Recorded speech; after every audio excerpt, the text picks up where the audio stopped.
What's up, y'all? This is Brave, and I'm back with another review of the Braxtons. This is season 2, episode 3, and let's go ahead and talk about it. Baby, we get back to this scene with these sisters at this table. And I can't lie, I'm so annoyed that they kept dragging this out like a teaser every episode, because at this point, just show us the whole thing. Please. I mean, we're going to get there, but the clip that they played on this episode, talk about stealing money and stealing men? Whoa. Now we have Tamar asking who gave out her address. I don't know which sister did it, but she swears that one of them gave out her address.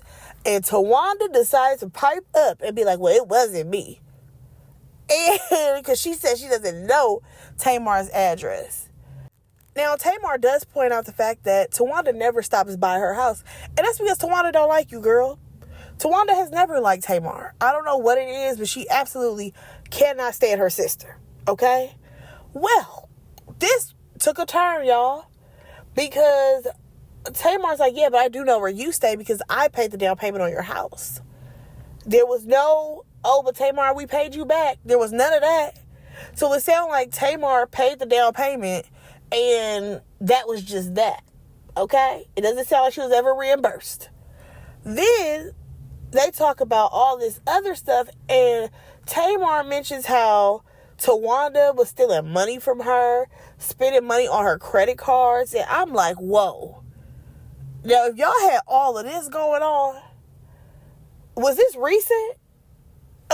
Because we didn't even need Lil Kevin and his daddy storyline. We could have started right here last season, okay?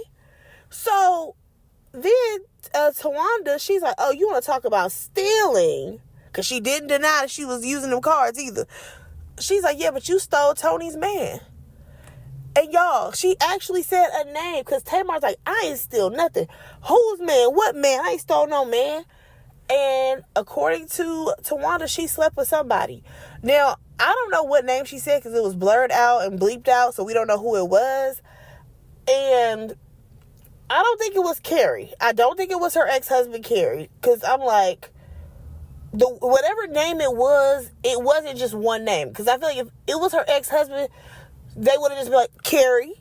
You know what I mean? It wouldn't have been a Carrie Lewis. Because even then with the last name, it still didn't match up. So I was like, okay, I don't think it's the ex-husband. But it's somebody else that Tony was with. Messy. But then, did y'all catch when Tamar threw an allegation to Tawanda saying, no, but you slept with so-and-so.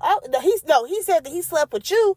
I'm like, hold on. Not the man that got around to all three sisters. Hold on. I need to watch this whole scene in full. Just run the clip, y'all. Run the whole thing. But y'all, of course, we got to go back. I think we're going back 2 weeks now. And we get this conversation between Trina and Vaughn. Because as we all know, she had to leave the bachelorette party because her husband went to urgent care and had, congestive heart failure, I believe, or something. No. He had something going on with his heart, right? So basically, they talk about the fact that he was already not feeling well before she left the trip. However, he already knew that if he did go to the hospital while she was there, she would have never, stepped foot on the plane. She would have been right by his side. He didn't want her to do that. So right after he dropped her off, he ended up going to the hospital to get checked out, right? Come to find out, he had fluid on his heart. And what was crazy to me, y'all, was when he said they took 30 pounds of fluid. I'm like, wait, 30 pounds of fluid? Sir, you was real close to being up out of here, okay? Real close. Now he said that, he should have went on ahead, going to the doctor earlier, and that now he has 90 days to get his health in order, okay? He got to eat better. He got to lose some pounds. He got to do better, okay? That is not the only time we're going to hear about a heart this episode, okay? Keep that in mind. So then we see Tony. She's rehearsing for some show that she's doing. Moving on. Tamar, she's doing this interview with T.S. Madison, and T.S. is asking, what is going on with your niece?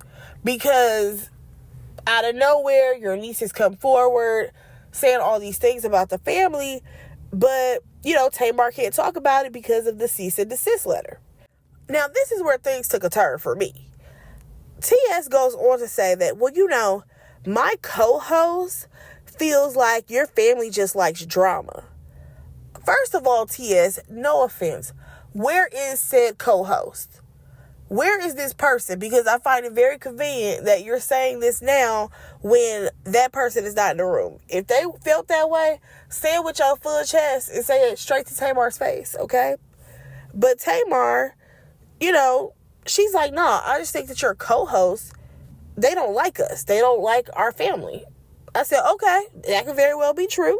Because Tamar's like, listen, we're all human, and at the end of the day, we're the only black family that has been on TV for over a decade. I said, okay, girl, you could definitely say that because the Braxton family values definitely had a run for some years. I think she said it was on for like a decade, and now we have the Braxton show. TS then goes on to talk about this whole villain era, and Tamar feels like her villain era was during Braxton family values, right? And I said, well, what season was it, Tamar?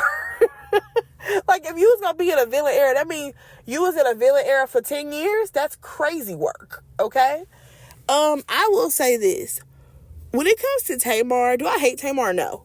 Do I feel like Tamar is always lying? No. Do I feel like sometimes she could be a lot at times that she don't have to be?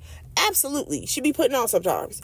But I do kind of feel like at one point, Tamar, you couldn't tell her nothing. She had a bite of the fame. You know what I mean? And even though they were in a group back in the day as the Braxtons, and she did drop her first solo album in like the 90s, they had not seen real success. And I'm not trying to shade the Braxton sisters at all. I'm just saying the Braxton girls who were just that separate group, they were not really a heavy hitter when you think of like R&B groups from back in the day. You know what I'm saying? They were not SWV. They weren't 702. I mean, they weren't even Jade, okay? Because I cannot name a song by the Braxtons, okay? When we had Braxton family values and Tamar was kind of like the standout, did it go to her head for a moment? For sure. For sure. Because not only did we hear that she was a handful, to the sisters on Braxton family values, but when she was on a talk show, remember that show, The Real, they would say that she was a handful then. So I definitely feel like Tamar has had her moments of being a handful, but I do think that as she's gotten older, I would hope that she has calmed that down. Okay? She don't have to be in that era anymore. Now, Tamar, she says that she feels like her sisters were the reason why people called her the villain, right? And here's the thing. When those sisters used to get into it, it definitely looked like she was the villain. And that was because it was always Tamar against everybody else. And the thing about it is that the way the Braxton girls are, and for what I've seen, for example, if it is Tamar going against Trina, Tawanda is always going to back her up, right? Tawanda is always going to back Trina up. So it does kind of become like this 2-on-1 thing, but I feel like because they have a calmer tone when they approach situations, people think that, oh yeah, they must be telling the truth because Tamar, she's doing all the extras. Let me tell y'all something. I don't know who has taught us that we should be very mild-mannered, and that when you're having conflict with somebody, you need to talk it out. You can't yell. You have to keep it very monotone. All of that bullshit. But let me tell you something. A lot of times, watch those soft-spoken motherfuckers, okay? Watch them people. Because a lot of times, the people who are yelling, getting irate, getting upset, it's not because they're lying. It's because they're frustrated at the fact that you try to play in their fucking face. Okay? Because let's be honest, Tawanda does it all the time. Tawanda is very soft-spoken. Tawanda usually keeps her tone at the same level even when she's getting into arguments with Tamar, and then we'll hear Tamar raise her voice and like, oh my God, Tamar, she yelling, she doing all of this stuff. That don't mean Tamar wrong, okay? But back to the story at hand, I will say Tamar does have a point. The sisters absolutely put it in the audience's head, or should I say production, because y'all know they used to have those fucking captions under each sister name. And I will never forget when they used to put the wannabe under Tracy. Y'all remember that? I thought that was crazy. Like, why would y'all call her the wannabe? That's whack. But yeah, nonetheless, it definitely fed into the way the fans react to each sister. Moving on from there, the Tulum trip is over, right? Tawanda is back. We got Brooke, her daughter, her mom, and I want to say Trina. They were all there to see her try on dresses, y'all. This scene right here was wild to me. First of all, her stylist is saying that, you know, oh yeah, because this is going to be in a couple of months and all of this stuff, right? And she's like, a couple of months? No, my wedding is in a couple of weeks. I'm sorry, how does your stylist not know this? Especially considering his ass was with you in Tulum. He was literally with you in Tulum. So I don't understand what's happening. Is it that y'all had one day and then you moved it? Did you rush to have your wedding so that way it's for the show? What is happening right now? Nonetheless, y'all, she talking about he got to figure it out so that way he can get her a dress, because first of all, she's not even wearing white. She's not wearing cream. She's not wearing off-white. Hell, she could have wore beige, but no. She wants to wear lavender and brown. Y'all, I don't like that color combo. I don't. It just, Jesus Christ. She go back there and she puts on that first dress. Y'all, what was that? It was like prom meets carnival. I said, what the fuck is going on, Tawanda? Also, I want her to just put a little hair on. Just put a wig on. That's what I really want, because it was looking wild in that first outfit. Then we get to the second dress. It was better, but I'm still not a fan of the colors, especially considering that brown was her exact skin tone. And then you just have this huge purple skirt. Like, no. Just no. I was not a fan. Okay? Then we learned that her cast may be able to be taken off right before her wedding. All right? And what's crazy is that, again, everybody is telling her, do you think you should postpone? Do you think you should, maybe heal first? And I'm like, Tawanda, there is no way that you are getting all these people asking you to postpone things, slow things down. Yet they don't have enough time to get the dress. Like, this should be a sign that something ain't right. And I think if all of this is happening, your sisters, they booked it busy, they can't even show up. To me, it sounds like there is a lot going on and you are rushing it and you may need to slow it down. Okay? Maybe it's a sign you ain't supposed to be marrying this man. I don't know. But it just seemed like it's a lot going on as far as shenanigans with this wedding so far. Moving on from there, we saw this little scene with Trina and her husband throwing food out. Child, we don't care. They had to reschedule a scene with Tony, y'all, because Evelyn was rushed to the hospital, right? Okay, what happened? She had a blockage to her heart. So then they had to put a stent in it, right? Y'all, she was laying in that bed. I don't know why her face looked like it was covered in Vaseline. And she has no makeup on but lipstick. I said, what is going on? Like, I'm so confused. Because I feel like had she not been, medicated, she probably would have went off on her daughters. Like, why y'all got me on camera looking like this? I look crazy, okay? But when we saw her in that room, y'all, it was Tamar and Trina, okay? Tamar ain't made up, no nothing. You can tell that clearly wherever she was, because I don't know if she's in LA or if she's in Atlanta, wherever she was, clearly when she got the call, she ran to be by her mom's side, right? in that moment, I feel like we really saw Tamar kind of step up and control the situation, because she was just catering to her mom to be like, okay, mom, you hungry? This is what they have to eat. I mean, she just listed everything out. Trina didn't say much, okay? And I'm just like, okay, I love seeing this, because I love to see women have a close relationship with their moms. I mean, as I've gotten older, I did not realize, y'all, so many people have horrible relationships with their parents, okay? Especially with their moms, with their daughters. So it was cool to see Tamar really, like, try to help her mom when it comes to this, right? However, we move on to see Evelyn. She FaceTimes Tawanda, because at this point, she back home, right? Made up and everything. So she FaceTimes Tawanda. Tawanda, she done got her little marriage license or whatever. And they get off the phone. Tony shows up to check on her mom. And we learn that Evelyn, she may actually have another blockage.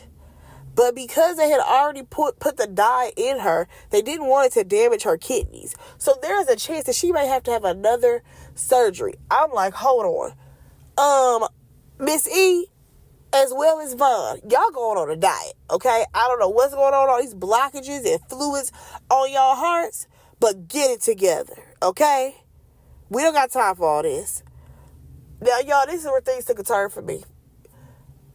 Trina and Tamar come in, right?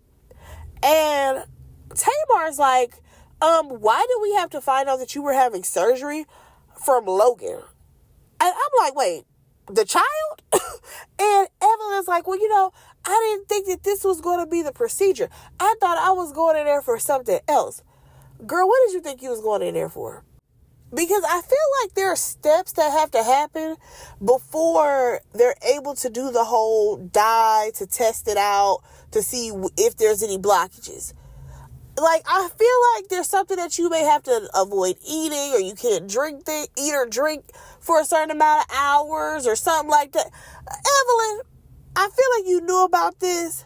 However, you thought that it was going to come back clear, so you didn't want to worry your daughters about it. Just say that. It's okay. Just say that.